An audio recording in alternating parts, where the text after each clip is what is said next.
Alas 5:10 na, 1 Western Visayas na. Alas 5:10 na, 1 Western Visayas na.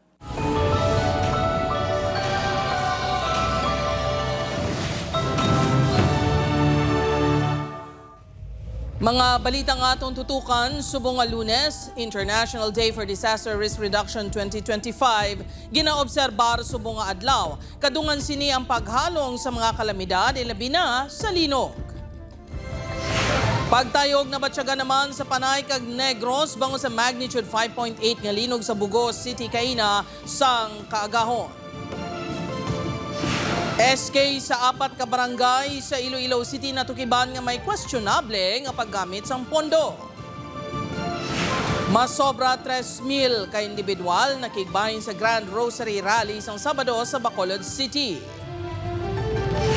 Kag oil sheen naglapta sa Iloilo River. Ginulak nga krudo na tumod rason.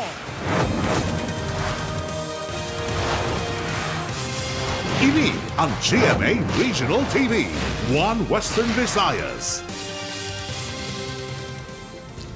Mayong hapon Western Visayas kag Negros Occidental, malantaw man kita sa live streaming sa YouTube channel sang GMA Regional TV kag Facebook page sang 1 Western Visayas. Sa nagapanguna nga balita, pagtayog na batyagan sa Panay kag Negros Occidental kasunod sang magnitude 5.8 nga linog sa Bugos City, Cebu kaina sang kaagahon.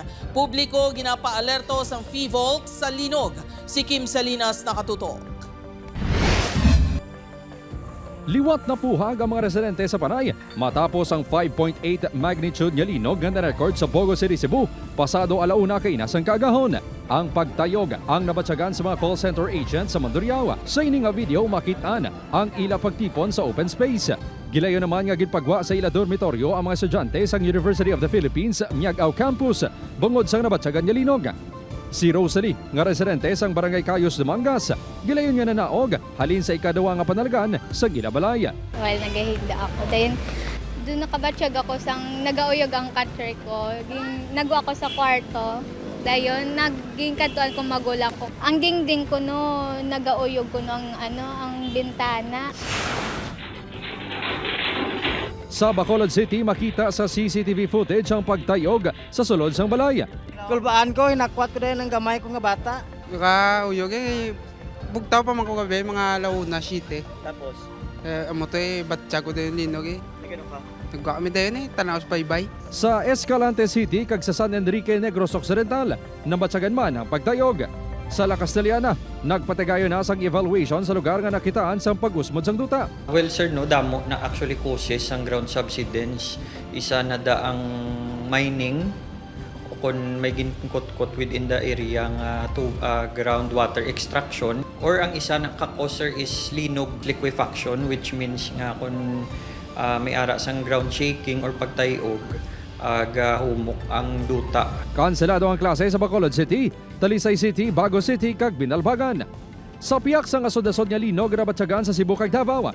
Sunod sa FIVOX, wala ini direkta nga nag-aapekto sa West Panay Fault. Ang pumangkot kung maulag man ang fault diri sa Panay, iba ang generator sa Cebu, iba man na sa Mindanao. Isa, kadungan na sila ulag, pero actually hindi na sa related yung fault, kaya layo ang ilangan distansya. Apang ginapalerto sa gihapon sa FIVOX ang publiko, bangod diin man sa bahin sang pungsod, may posibilidad nga maigo sang The Big One.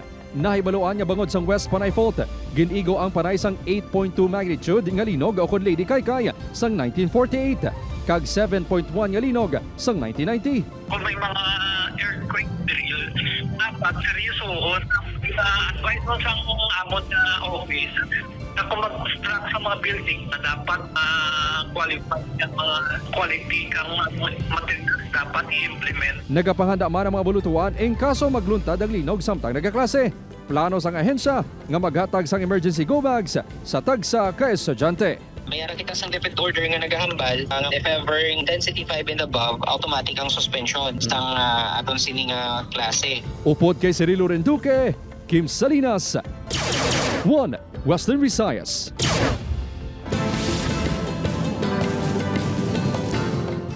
Mga kapuso, DILG Iloilo City natukiban ang questionable nga paggamit sa pondo sa sangguniang kabataan sa 4 ka barangay sa syudad. Pila ka pamatan-on nagapanawagan nga dapat mangin transparent ang mga opisyales. Ini ang gintutukan ni Kim Salinas live sa barangay Tanza Baybay sa Iloilo City. Kim?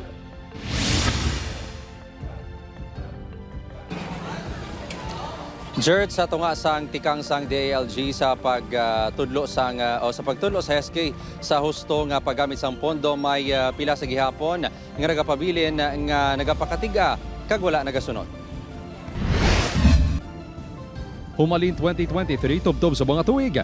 4 ka barangay sa Iloilo City ang natukiban sang Department of the Interior and Local Government Iloilo City nga may questionable nga paggamit sang pondo sang sangguniang kabataan. Isa diri ang 430,000 pesos nga pag-withdraw sa sulod lang sang isa kadlaw sang missing pa nga SK chairman sang barangay MV Hechanova Haro nga si Joshua Jacinto.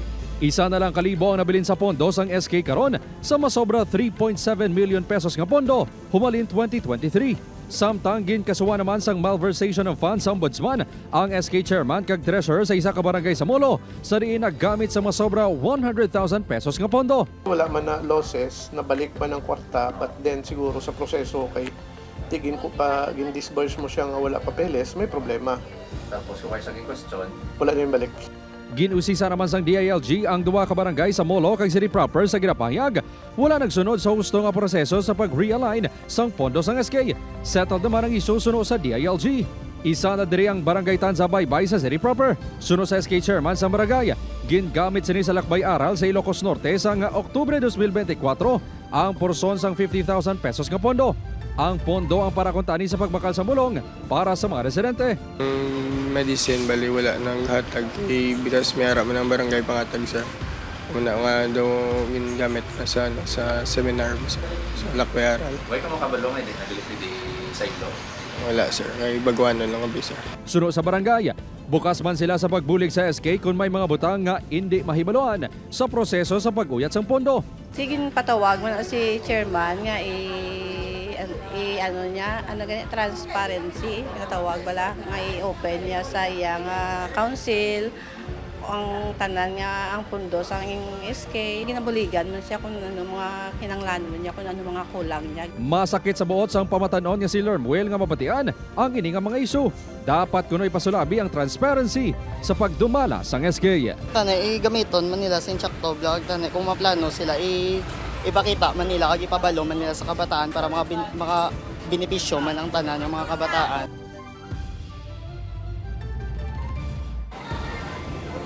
Jer, tugot nga ginapahanumduman sang DILG ang SK nga mag-disburse lang sang kwarta kung lakip ini sa annual Barangay Youth Investment Program. Dapat man sila magpasa sang liquidation report sa barangay agod hindi na magpangatubang pa sang anuman nga reklamo. Jer? Madamo gid nga salamat sa detalye, Kim Salinas. Para sa dugang nga mga balita sa Negros kag Panay, mangin kaupod ta si Adrian Prietos. Adrian?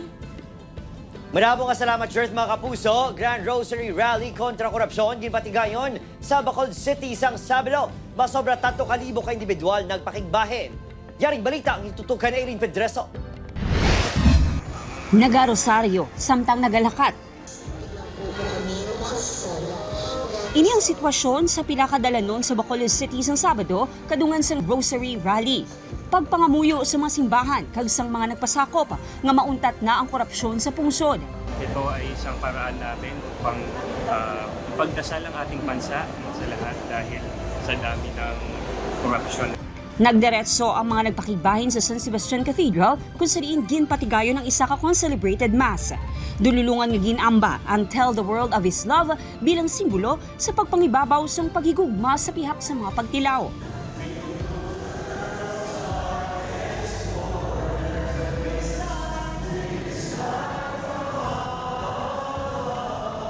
Importante para sa mga nagpakigbahin sa aktibidad nga nagapati nga paagi sa pag-isa, malampuwasan ang mga kabudlayan. Pareho na lang kay Gladys, nga halin pa sa Ibi Magalona.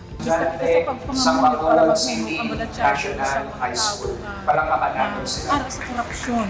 Hindi magnubo sa 3,000 ang nagpasakop sa rally suno sa simbahan. Eileen Pedreso, 1 Western Visayas.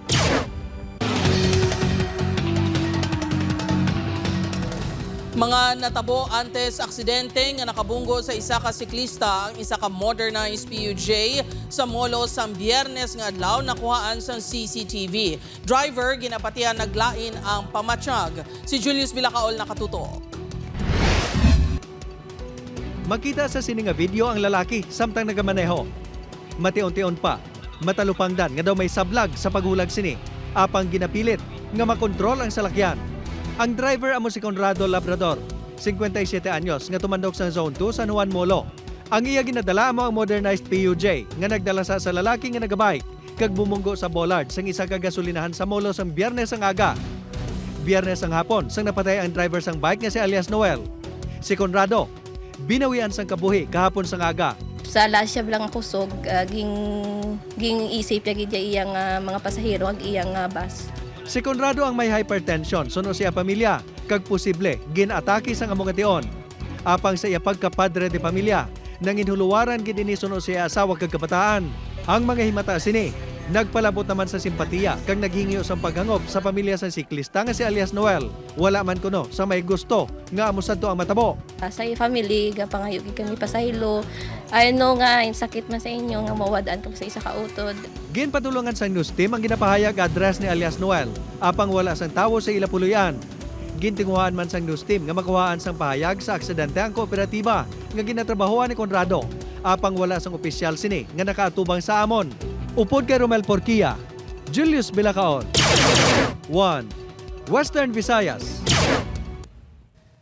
Mga kapuso, oil sheen nakita sa isa ka porsyon sang Iloilo River. Mga talyer sa palibot, isa sa mga ginaimbestigaran sa PCG Iloilo. Si John Sala nakatutok. Nagapati ang makatapos ang Philippine Coast Guard Iloilo nga ginula lang sa lugar ang diesel fuel nga nagtugas ang oil sheen sa Iloilo River sakop sa Barangay Libertad, Lapus, Iloilo City sang Biyernes ang gabi. Una na gin-report nga oil spill ang nagluntad apang ginklaro sang PCG Iloilo nga oil sheen ini tugas ang diesel fuel. Gin-trace ang possible nga source bala kay kung kisa may mga barko ta nga bangkering. Pero during that time wala sang may nagbangkering. So posible sir nga siguro ginalinlan niya to kasi may naghapoy dira no nga hindi aware nga aton mga pumuluyo nga mo nga substance dapat wala na ginaboy sa tubig. Sa ila pag-imbestigar nagagawa nga wala ginaanod sa lugar ang diesel fuel kundi dira mismo sa palibot ini naghalin. Kung magluntad ang oil sheen tugas ang diesel fuel. Madasig lang ini nga madula kag wala sang halit sa tubig kag mga kasapatan suno sa PCG Iloilo. Isa sa mga nakitaan nga posibilidad di kura ang mga establishmento kaangay sa mga talyer sa palibot o kon mismo mga pabalay sa barangay. Why gid kami gawla kay insindihan namon nga makaperwisyo kami kag makaanugid kami makahalit sa dagat. Pangod sa natabo magapadulong ang PCG sa barangay kag mga kaiping para mga barangay agon makigistorya sa mga residente. We have a plan sir no na mag-coordinate sa mga barangay ta no even na yung mga barangay tabla nga hindi lapit sa coastal community ta or sa aton Iloilo River nga magkanda kami sir sang information drive. Upo kay Hansi Shelto, John Sala. 1 Western Visayas.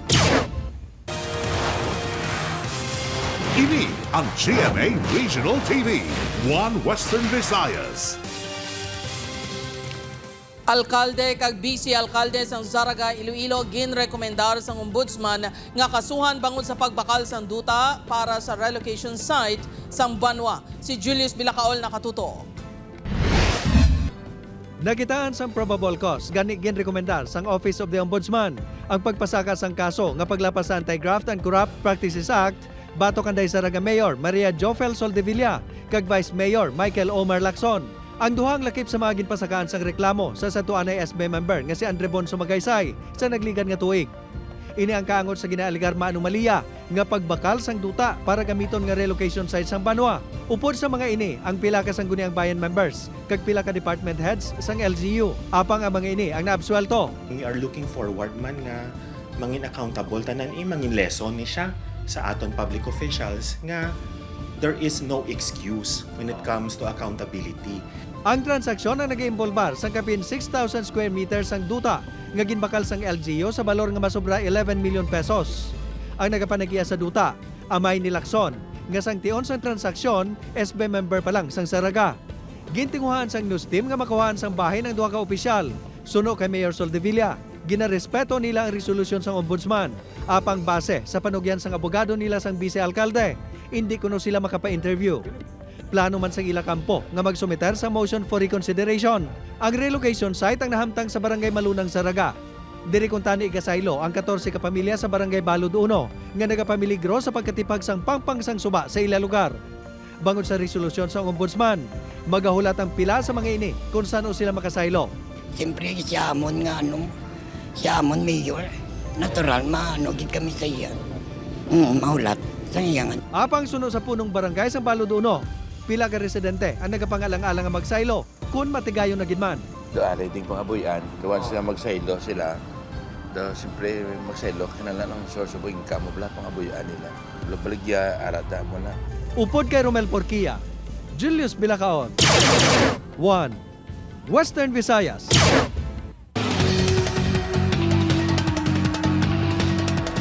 Mga puso, aresado naman ang anay Barangay Kagawad sa Kabangkalan City kag live-in partners sini sa ginpanigay ng drug bypass operation sa kapulisan sa Barangay Dos Poblacion, Pontevedra, probinsya sang Negros Occidental. Ginkilala mga suspect nga sanday alias Chris, 50 anyos, kag alias Rufa, 36 anyos, residente sang Banwa sang Binalbagan. Nakuha sa mga suspect ang ginapatyan Cebu nga nagabalor sang 816,000 pesos. Magapakatubang sang kaso sa paglapas ng Comprehensive Dangerous Drugs Act of 2002 ang mga nadakpa. Samtang ginaresto ang isa ka mangunguma sa Barangay Gimbalaon, Silay City matapos makuhaan sang illegal nga pusil sang inserbihan sa kapulisan sa search warrant sa iya Puluyan.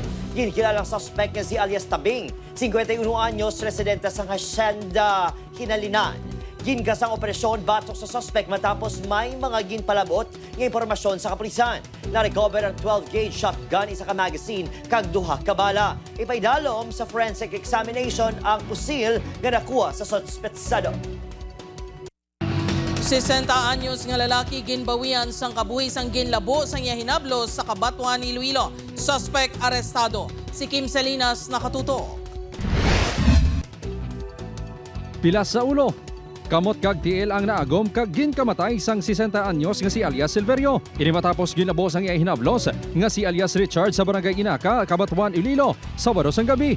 Sa investigasyon sang Kabatuan Police, una nga gintirador sang biktima ang sospek. Sang nagkitaay sila, dili na kag may natabo nga pagbinaisay tubtob nga ginlabo sang sospek ang biktima.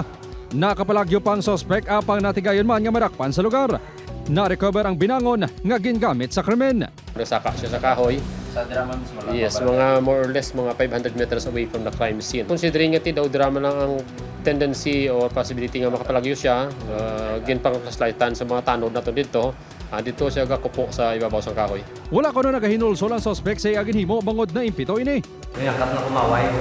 Hindi ko timo ka lang. Kalang tao, tiro na po. Suno sa imata sang biktima kag sospek, masami nagapanakit ang sospek kon mahubog. Gani handa kuno sila nga pasakan ini sang reklamo nga homicide. Siyempre naulikdaman namon mga hinablusan dire. Kaya ba si Oo. Ay ti siyempre kay why taman ginaano kung tawag bala nga kainom. Gusto pa min sa niya kung wala kainom pero kung makainom ang lula namon nga senior na gani ginasakit niya pa. Upod Romel Porquia, Kim Salinas. 1. Western Visayas.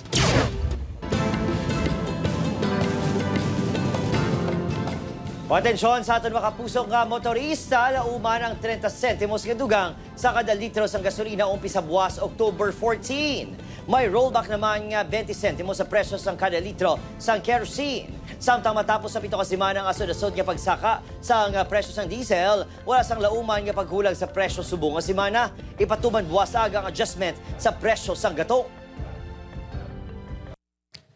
Mga kapuso, disaster preparedness gintalakay sa GMA Masterclass, the B1 Tama Conversation Series. Si Julius Bilacaol nakatutok.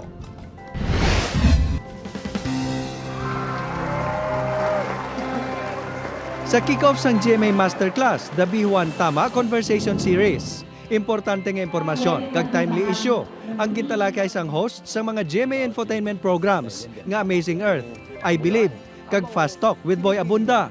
Ang forum sa San Sebastian College Recoletos, gintambungan sa masobra 1,000 ka college students sa Metro Manila kag partner institutions. Disaster preparedness ang gintalakay ni Kapuso Primetime King Dingdong Dantes nga ambassador man sang Panatag Pilipinas campaign sang NDRRMC kag OCD. Very, very timely talaga yung usapin ng disaster preparedness. Nangyayari talaga kaliwat kanan at mangyayari pa rin talaga. Kaya mahalagang maging prepared, maging handa tayong lahat. Ang atleta kag I Believe host nga si Chris Chu, gintutukan naman ang importansya sang active lifestyle. Because in doing so, napapaganda ang buhay natin in many ways. Si Asia's King of Talk, Boy Abunda, naghatag sang mas madalom nga pagtalakay sa importansya sang pagkuha kag pagpalapta sang insakto nga impormasyon. May mga bagay na inaakala nating hindi dapat pinag-uusapan o may mga issues na minamaliit natin, tuloy hindi natin nauunawaan at nakokontrol tayo na hindi natin alam. Katulad na lamang nung phenomenon nga ng chismis.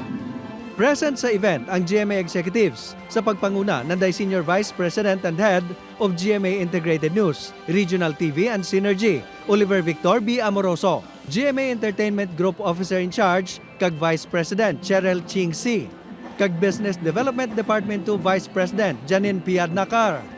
Today, with the Bihuan Tama Conversation Series, we hope to empower all of us here to make the right choices in this digital age.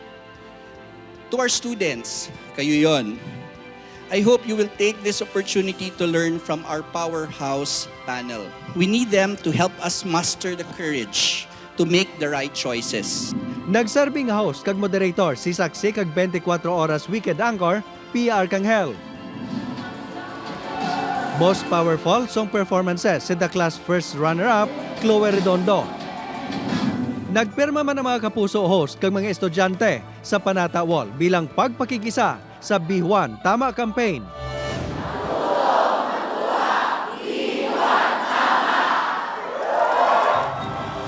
Julius Bilacaon, 1 Western Visayas. Ini ang GMA Regional TV, 1 Western Visayas.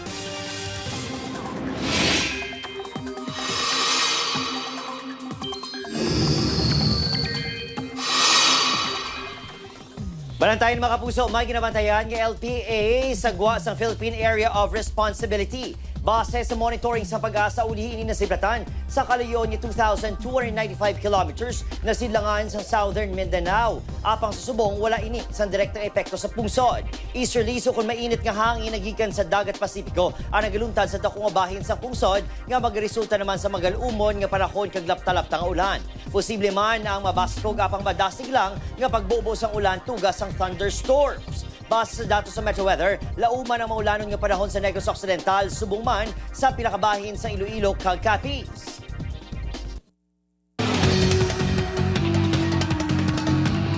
Mga kapuso, 7 pilason sang naaksidente ang service vehicle sa isa ka barangay sa Tigbawan ni Iloilo. Si Kim Salinas nakatutok. Makita sa sining nga video ang isa ka salakyan nga natumba sa igad sang dalan. May pilaman ka persona nga ginapanghakwat pakanto sa rescue vehicle. Natabo ang aksidente sa barangay Namukon, Tigbawan, Iloilo sa baros ng gabi. Sunod sa punong barangay sang Namukon nga amo ang nagamaneho sang service vehicle. Nagsugat ini sang dancer salin sa barangay Buyuan. Idulong sini ang 7 ka estudyante sa barangay Barok agad mag-practice sa opening salvo.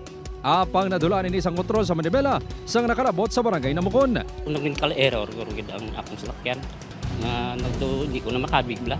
Gulpe lang may sa mon. Daw may suga nga nagsanag. Dito ba na nagmundo sa tuo na side, no? Sa tuo, sa may poste sa street light namon. Ang dalagan ko inay. Bangod sa impact, nakaagom sa minor nga kapilasan ang mga sakay. Ito yung prudence. Ito yung kina-evaluate ko man. Ito siyempre, amo nang ina-service na mo. Magsugat sa mga student. Samtang pilaso naman ang rider kag back rider sa motorsiklo matapos ini makabunggo sa nagapalikong ang modernized POJ sa barangay Bitoon, Haro. Puli na ginyari ko ang modernized kinakaon niya na ang 2 ka lane sang dalan. Bungguan siya sa motor. Ginapahayag nga madasig ang pagpadalagan sa motorsiklo nga padulong sa La Paz. Padayon niya ginabulong sa ospital ang mga biktima.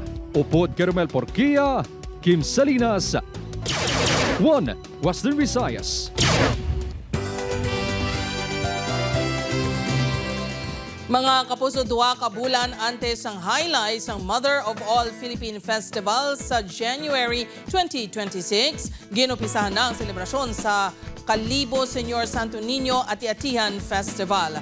Suksok ang madinuagon nga costumes kag bitbit ang mga imahe ni Señor Santo Niño, ginlibot sa mga grupo ang mayor nga dalanon sa Banwa. Napuno man ang Pastrana Park kung sa diin opisyal nga gindeklara ang pagbukas ng festival sa pagpanguna sang LGU kung sa diin ginhatagan sang importansya ang sentro sang selebrasyon nga amo si Señor Santo Niño. Natapos ang kahiwatan sa isa ka engrande nga fireworks display.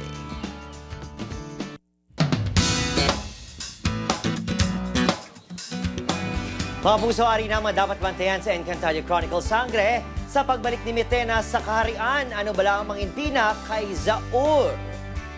Ano bala ang sunod yung plano ni Perena Bato kay Mitena? Mangin madinalagon bala ang mga sangre sa pagbawi sa Encantadia? Bantayan inatanan sa Encantadia Chronicles Sangre 8 p.m. pagkatapos sang 24 oras.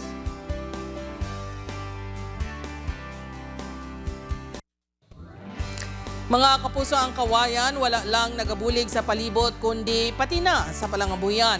Ini ang igabida sa training seminar sa Carolina Bamboo Garden sa Antipolo, Rizal. Sa October 18 na ang 27th Learn and Earn from the Bamboo Expert Seminar. Igatudlo sa mga eksperto ang nagakaigo nga pamaagi sa pagtanom kag paggamit sang kawayan para mapuslan. May tour man sa nagkalain-laing amenities kag features sa sulod sa Bamboo Garden. Sa mga interesado, pwede kamo mag-email o kung magbisita sa website ng Carolina Bamboo Garden.